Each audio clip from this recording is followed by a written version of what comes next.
অবশেষে একসাথে হতে পারল অস্ট্রেলিয়ার স্কোয়াডে থাকা 15 জন ক্রিকেটার। তবে এই একসাথে হওয়ার জন্য কম ঝামেলার মুখোমুখি হতে হয়নি প্লেয়ারদের। আইপিএল এর ফাইনাল শেষে নিজ দেশে গিয়ে আবার বিশ্বকাপ খেলতে ওয়েস্ট ইন্ডিজের পথে রওনা দিয়েছিলেন 2023 বিশ্বকাপ জয়ী অধিনায়ক প্যাট কামিন্স, কিন্তু পথিমধ্যে লাগেজ হারিয়েছেন তিনি।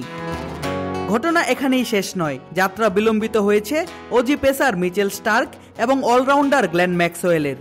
ফলে তাদের রাত কাটাতে হয়েছে লস অ্যাঞ্জেলস এবং মিয়ামির হোটেলে। আরেক অলরাউন্ডার মার্কাস স্টয়নিসের কিটব্যাক এসে পৌঁছেছে ওয়ার্ম আপ ম্যাচের পর, এমন তথ্যই জানানো হয়েছে ক্রিকেট অস্ট্রেলিয়ার অফিসিয়াল ওয়েবসাইটে। নগদে 500 টাকা বা তার বেশি পেমেন্টে পেতে পারেন ঢাকায় জমিসহ 20 কোটি টাকার পুরস্কার।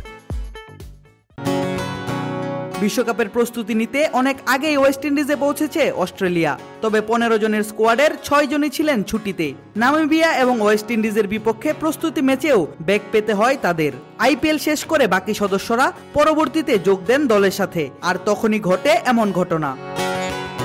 এবারে টি-20 বিশ্বকাপ আসর অস্ট্রেলিয়ার জন্য অনেক স্পেশালি বলা যায়। 6টি আইসিসি ট্রফির মধ্যে 5টি এখন অজিদের দখলে। মেয়েদের ওয়ানডে এবং টি-20 বিশ্বকাপ, ছেলেদের ওয়ানডে বিশ্বকাপ এবং টেস্ট চ্যাম্পিয়নশিপ ও ছেলেদের অনূর্ধ্ব 19 বিশ্বকাপ, সবগুলো শিরোপারই বর্তমান মালিক ক্রিকেট অস্ট্রেলিয়া। যে একটি ট্রফি বাকি সেটি হলো ছেলেদের টি-20 বিশ্বকাপ, যা আছে বর্তমানে ইংল্যান্ডের দখলে। তবে গত কয়েক বছর ধরে অস্ট্রেলিয়ার ক্রিকেটাররা জাতীয় দল বা ফ্র্যাঞ্চাইজি লিগে আছেন দারুণ ফর্মে। এই বিশ্বকাপে অজিরা আছেন গ্রুপ বিতে। গ্রুপে তাদের প্রতিপক্ষ ওমান, ইংল্যান্ড, নামিবিয়া এবং স্কটল্যান্ড। আগামী 6 জুন ওমানের বিপক্ষে ম্যাচ দিয়ে শুরু হবে অজিদের অফিসিয়াল বিশ্বকাপ যাত্রা। আদিব আশরাফ, ক্রিক ফ্রেঞ্জি।